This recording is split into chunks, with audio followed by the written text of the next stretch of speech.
আজকে হচ্ছে ইশরার জন্মদিন। ইশরার জন্মদিন উপলক্ষে কি আয়োজন হলো সেই নিয়ে থাকবে আজকের ভিডিও।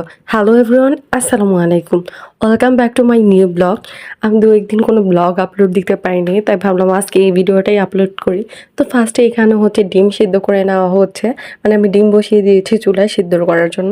তারপর এখানে আমি ফ্রিজ থেকে মাংসটাও বের করে ভিজিয়ে নিয়েছি।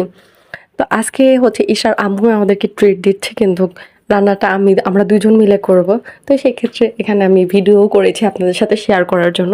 তো ফার্স্টে এখানে হচ্ছে মুরগির মাংসতে আমি লবণ আর হচ্ছে মরিচের গুঁড়ো দিয়ে দিয়েছিলাম, যেটা আপু ভালো করে আমাকে ম্যারিনেট করে দেয়।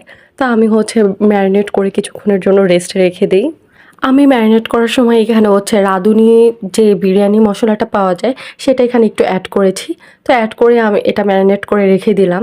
তারপর চলে যাব এখন নেক্সট স্টেপে। ফার্স্টে আমি হচ্ছে যে একটা কড়াইতে তেল গরম করে নিয়েছি। এখানে আমি সবগুলো